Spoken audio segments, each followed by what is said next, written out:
Hello, my name is Sandy Schilling-Payne, and it has been a long time since I recorded the original tutorial for the Germans from Russia settlement locations map. 7 years to be exact. Much has changed. If you're new to the project, hi, welcome. I'm glad you're here. The goal of the project is to bring the past into the present, to follow the humans and record where they live, and to plot where they live by coordinates on modern online maps. In 1994, I started my family tree, and maybe like you, I didn't know where my ancestral villages were in Russia. My dad gave me the names of 2 of them and said they were close together. I figured there couldn't be that many villages, right? Yeah, little did I know how many German villages there were in the Imperial Russian Empire, which, by the way, was not Russia the Empire anymore. And by then, it wasn't Russia, the Union of Soviet Socialist Republics, either. It had just become the new Russian Federation, putting my ancestors' history with the imperial version twice removed from the 1994 version. I bought a few books to get started with my research. They all had maps. Some were detailed, that is, with Soviet-era details. Some left much to the imagination. I was in my early 20s and life and work took over, leaving little time for genealogy.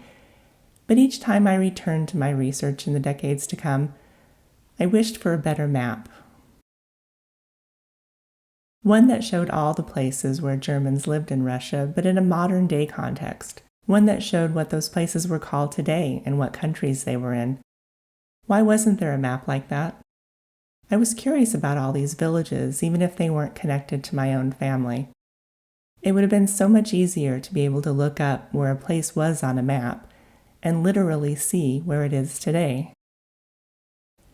I had the same questions that a lot of other people had. Where was my ancestors' village? Is it still there? Does it have a different name? What country is it in now? How far was it from other villages? How do I figure out where it was from these old maps? And where is it on today's map? Between 2001 and 2007, Google launched Google Earth, Google Maps, and Google MyMaps. The idea behind the last one, MyMaps, was to put map making into the hands of anyone so that they could easily create custom maps with the places that mattered to you. That really resonated with me. I decided I was going to build a map of all the places my family had lived.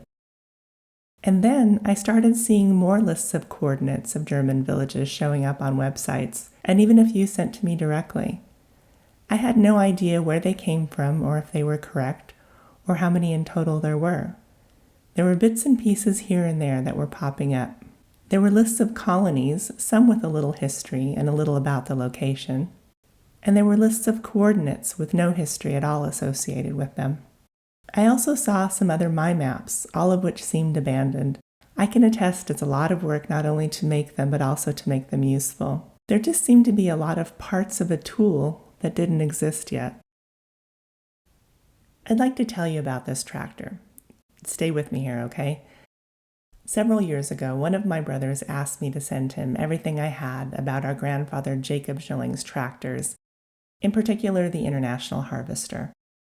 I gathered up everything I had that Grandpa had saved, including this photo.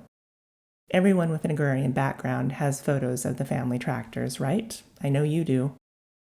I sent this picture because I thought it might have some international parts in it. I wasn't sure. You see, this was my Grandpa Jake's homemade tractor. When he retired from farming in 1940 and moved into town, he sold the barn and all the farm implements. He disassembled the house and sold the wood and nails for scrap. He rented out the land. He was done with farming. But in town, he had roughly a city block, and he still found that he needed a tractor to do a few things around the property. So he built one, from parts. And over the years, he replaced some of the parts with better parts, and he rebuilt it whenever he needed it to do something different. In other words, he built the tool he needed when he needed it. And in a similar fashion, so did I. Like Grandpa Schilling, I've rebuilt it a few times too, based on what I've learned in my research, the discovery of new sources, and also to answer new questions. The big map shows the big picture of German settlement and migration in the Russian Empire. The focus is intentionally broad, covering multiple immigration stories. Not just Volga Germans and Black Sea Germans, not just mother and daughter colonies, not just European Russia. This map is full of stories. Let's take a closer look at the map. So what exactly are we looking at here? This is a Google MyMap of known places of German settlement in the Imperial Russian Empire and Soviet Russia, spanning from roughly 1721 into the 1950s. The past is plotted onto the present over satellite imagery. This map from 1917 shows shaded regions of the general areas where Germans lived. This map shows the exact locations of where Germans lived. Each pin on this map marks the location of a colony, village, or other type of settlement, along with information about the place, including its coordinates. As you may be aware, not all of the German settlements survive to the present day. For many of them, there is little left than the scars on the earth indicating where a village used to be. Coordinates are absolutely necessary to mark these places. An advantage of online maps is that they can show an accumulation of layers of time, including the past, the present, and what was once lost. This map shows the Imperial Russian Empire at its largest, including European Russia and Asiatic Russia, spanning from the Baltic Sea in the west to the Bering Sea in the east, and from the coastal seas of the Arctic Ocean in the north to the Black Sea and Caspian Sea in the south, and the Sea of Japan in the far east. There are some obvious holes where the research hasn't been done yet, in Central European Russia to far north Russia, and northwest, including Belarus, Lithuania, Latvia, Estonia, and Finland, and still a bit of Poland to add as well. So what happened to the Austro-Hungarian Empire? Well, up until June 2023, the areas of Galician, Bukovina, and Bachka were included on this map. Those three areas were never a part of the Russian Empire. This is not to say, however, that there were no connections between our ancestors and those in the neighboring empires and kingdoms, because there certainly were. They were removed to make room for more German settlements in Russia. These areas are still available on their own separate map, and the link to it is in the description below. Let's take a tour of the map. On the right is the map with the German settlements marked by pins. I imported this data into this map.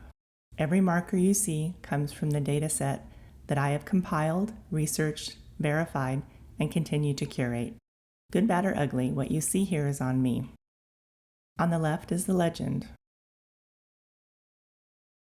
The name of the map is at the top. You can hover over it to see the full name. Below it is the map description. Click the down arrow to see the full description. There are a few links included. Below the description are the layers of the map. Each is an administrative geographical region of the Imperial Russian Empire, circa 1914. I am limited to 10 layers, and while I have packed a lot of information in here, I've also taken some liberties with the groupings, where there were smaller populations of Germans. Each region has a title, and in parenthesis, whether it was a part of European or Asiatic Russia. When we start searching, you'll see how this becomes useful. Most German settlement was in European Russia until the late 1890s, when construction of the Trans-Siberian Railway and other railways in Asiatic Russia commenced. Those areas were open for resettlement. Germans from all over European Russia went east to Siberia. This was voluntary resettlement by those who were in places where there was no land left to be had, and also by those who wanted to distance themselves from possible military conscription by moving to a region where there was perhaps a little less oversight. The first marker in each group has some information about the region and some links to where you might find information about the people who lived there. Below that are the provinces in the region, listed alphabetically, with the years they existed. You'll see that some of them continued on for some years after the fall of the empire, in those in-between years before the Soviet Socialist republics were established. You can expand to see all the provinces by clicking More at the bottom.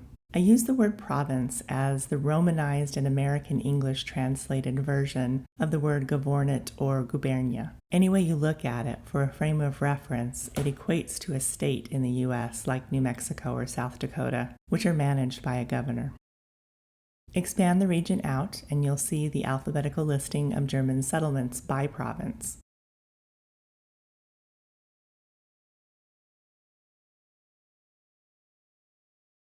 Next to each ancestral place name in parentheses is one of three things: the German enclave, the Mennonite colony of settlements, or the province.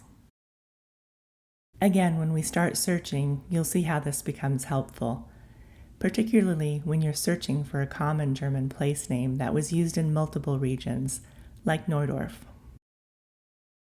You can hide a layer by unchecking the box next to it.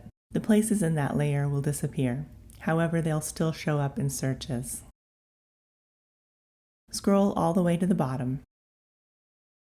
There is a layer named Deportation Locations. There are about 260 there right now, but there are hundreds more to add. This kind of location work isn't much fun to do, but these places are a part of our history and they belong on our map. Below the last layer is a small map. When you click on it, it changes the base map to a basic road map. You can continue using the map with this view if you prefer it. I kind of like the satellite views myself. At the top, next to the title, are three stacked dots. This is the Map menu. Collapse Map Legend allows you to see a larger view of the map. Map Details shows you the same information as the map description I just showed you. You also have the options to copy and print the map. The next is Zoom to Viewpoint. Choosing this will take you back to the default view of the map. So if you ever get lost, just click on Zoom to Viewpoint. Embed Map. This generates the code for you to embed this map on your website or blog or any other content delivery platform that takes HTML code. Download KML. This downloads a KML or KMZ file, the keyhole markup language file, for you to import into any other GIS system that accepts this form of code, or to use it with Google Earth. The final option is View Map in Google Earth.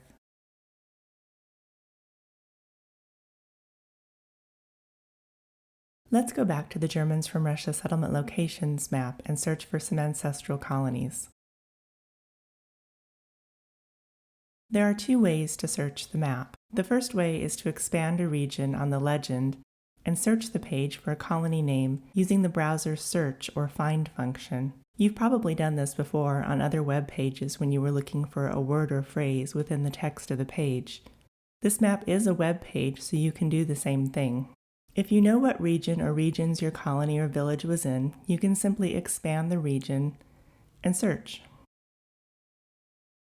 Using this method of searching, you will only find the text that is on the web page and not anything deeper, but this may be sufficient for what you need. What if I don't know the region of my colony? Well, you could expand multiple regions and search. But there are nearly 6,000 pins on this map. Is this a reasonable way to search for vol time in this case? Probably not. Which brings me to the second method of searching, using the search function built into the map. In order to search deeper into the data, this is the method we need to use. I will be the first to admit that searching this map can be unruly because there are so many places and so much information on it. Sure, it would be a lot simpler if I was just a little less curious about things and didn't record quite so much information, but I'm afraid that's not going to happen. To use the map search function, click on the magnifying glass icon at the top next to the title. Let's find out what we missed by searching for Waldheim again. Depending on what you search for and where you're zoomed into on the map, you'll see different options in the search results. Here I searched from the default view after zooming to viewpoint. The first option is to move the map to Waldheim, Germany. I don't want that. The second section is titled From Your Map. This is the data that I imported. You can tell because it has the ancestral place names, provinces, regions, and so forth, and a color-coded pin. The last section in the results is from Google. Depending on where you're zoomed into, you'll get more results here. The second section, From Your Map, that's what I'm interested in. It shows 3 ancestral place names, and below there is a link. See all 14 results. Click on that link to see the full list. The first thing you'll notice is that not every pin is labeled Waldheim. That's because the word Waldheim was found somewhere else in the data for, in this example, Hamburg and Klippenfeld. The list itself is ordered by the region in the order the layers appear on the legend. Now you can see how the addition of the province, enclave, and Mennonite colony become helpful, as does the region. You know, if you're looking for a Mennonite settlement named Waldheim, you'll probably recognize its colony name in parenthesis. If you know your Waldheim was a part of an enclave, you can find the enclave name in parenthesis. If you know your Waldheim was in a particular province, you'll see the name of that province in parenthesis. Even if you don't know what province, you may know it was in a particular region, like the Caucasus. That narrows it down too. All of this will help you narrow down which Waldheim is yours. The last colony on the list is called Severovka. It was a part of the Pavlodar colony in Siberia. When we click on this one, it zooms into the pin and opens the colony information panel on the left. Zoom out to see where it is among the other settlements. The pin is in a white circle highlight, so it's easy to see. Click on the left arrow to get back to the list. Each time I click on one, it zooms the map to the pin and displays the colony information. If you've been following this project for a while, you may wonder why the ancestral name of the colony is no longer next to the pin. On the big map, I turn this option off in order to help it render faster and clean up the overall view. The smaller maps, those of the enclaves, provinces, and individual regions, still have the marker name feature turned on.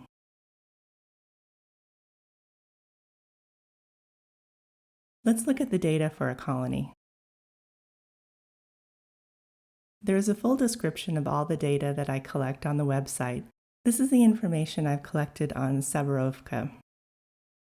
Ancestral place name, region, province, enclave or colony, other names and spellings, latitude and longitude,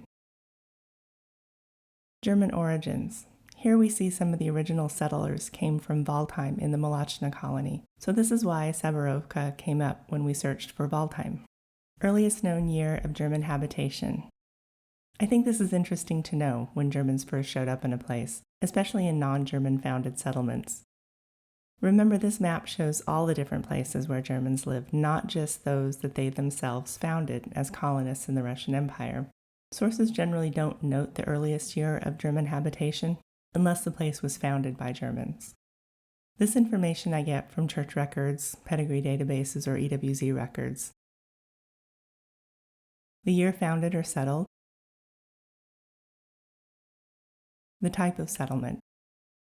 This can be a mother colony, those colonies that were settled by immigrant Germans to Russia who came from another country, kingdom, or empire. A daughter colony. The sons of the mother colonies started daughter colonies. Huder or Tutor, a farmstead or summer farm, occupied seasonally or lived in full-time by just a few families, or a non-German settlement, a village, town, or city established by anyone other than ethnic Germans. Religions. Originally, Germans were settled together in colonies by religious confession to avoid conflict among themselves. When you have two colonies in the same area with the same name but different religions, knowing your ancestors' religion may help determine which colony was theirs. Historical enclave, colony, district, or parish. Yes, I know these should be 3 fields, and I will get to that at some point. We've talked about the enclave or colony. The district equates to the third level administration. In the US, this would be like a county. Parish. This is the reported parish or parishes to which the settlement belonged. This is useful when you start looking into church records about the families who actually lived here. Historical province. Historical empire. Many places where Germans lived were there long before any Germans showed up. Some effort is made to backtrack to the founding date and the historical empire, kingdom, or khanate. But history runs very wide and very deep in this part of the world with a lot of tangled roots. Some ancient cities record only a speck of their total existence as being in the Russian Empire and existed long before there was a Russia of any sort. But those cities are included on this map because they were a part of Russia at some point, and when they were, Germans were recorded as living in them. Current place name. This includes the name of the oblast, province, or other second-level administration. Current country. Notes are included when I find something interesting about a place or if something needs further explanation.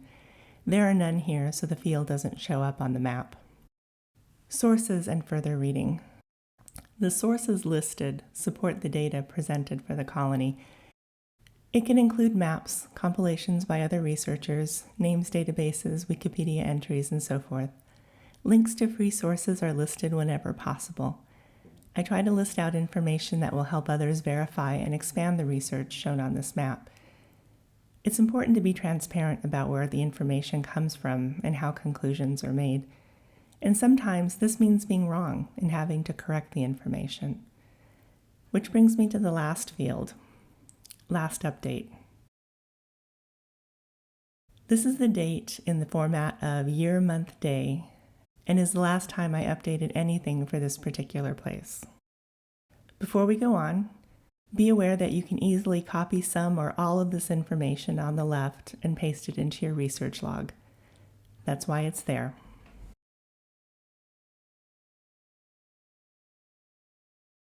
Let's continue searching.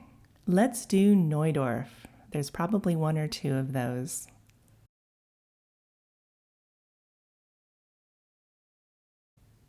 "42 results this time. Expand the list and let's see what we've got.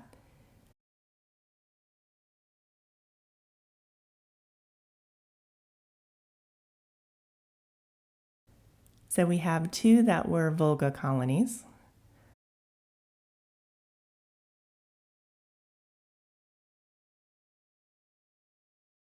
Grunfeld in Kherson, established in the Soviet era.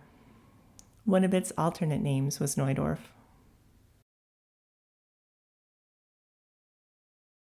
When we get to the Glickstal enclave, Neudorf had a reformed parish, so that's why Kassel shows up on the list. There were Neudorfs in Crimea and Prishib, both of which were in the Taurida province. Moving to the southwest Krai, we have several Neudorfs in the province of Volhynia.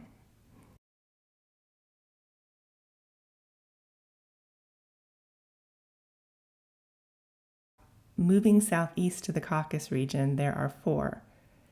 2 in Kuban, 1 in Stavropol, and 1 in Sukhum. The one in Sukhum was a late-founded mother colony. Separatists from Bavaria and Württemberg started that one in 1884. Tiflis, the reference to Neudorf here is a German origin.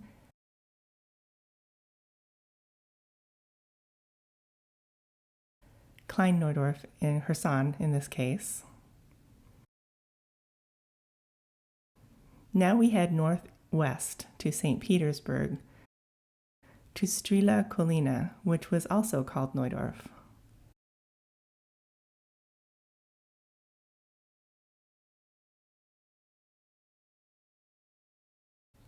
And to Rebensdorf, where one of its many daughter colonies was called Neudorf.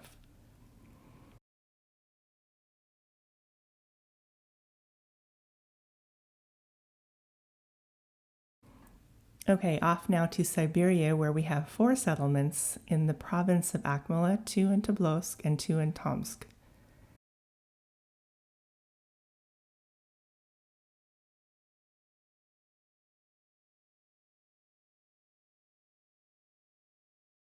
Flinging back across the empire to Russian Poland, there are 10 Neudorfs.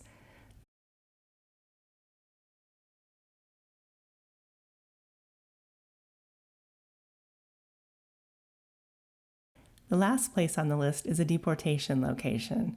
We can be sure that that was a German origin. Germans from Klein Neudorf, from the Gluckstadt enclave, were sent there in the 1940s. There are separate maps for the regions, provinces, and enclaves, all of which are available on the map page on the website. Soon they'll be collected into an online atlas. But you can also search these groups on this map too. We'll go back to our search and type in Volga Enclave in parentheses. This should just show us the colonies that were a part of the Volga Enclave. 318 results.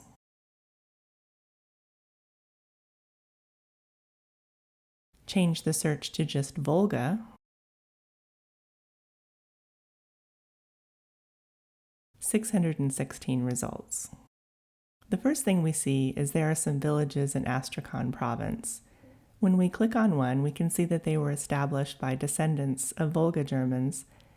This one says Dobrinka and Galka. Continuing to scroll, we can go through all the Volga colonies.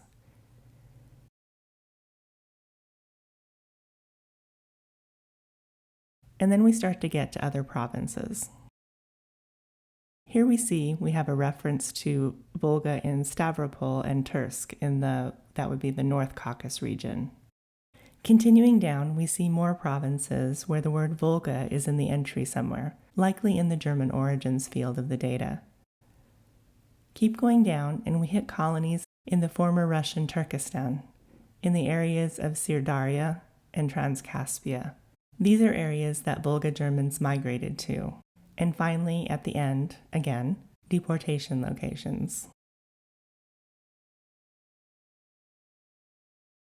As you've probably noticed by now, sometimes you can pick up on migration patterns by searching for place names and looking at the results and the German origins noted. The more data that goes onto the map for each colony, the more likely interesting discoveries like this will pop up. This wasn't planned. My initial curiosity and collection of data has now begun to answer questions I didn't even know I had. And so, this is the Germans from Russia Settlement Location Project as it stands today. Is it perfect? No. Is it finished? No. Is it permanent? To this I say, how lucky we are to live right now with the technology we have that allows us to look at our ancestral colonies of the past in the present. It takes our genealogical research in directions not dreamed of 50 years ago. We all stand on the shoulders of those who came before us, and then we become a part of the foundation. A foundation for those who will step up on our shoulders, become curious, take the parts we left behind, and build something that we never dreamed of. And I plan to still be around in 50 years to see what it is. I hope you found this video useful. The Germans from Russia Settlement Locations map is the tool I wish I had in 1994. It's my homemade tractor. Thanks for the idea, Grandpa. And thanks to everyone who has contributed and supported this project all these years. We still have a long way to go, and I hope you'll stick with me.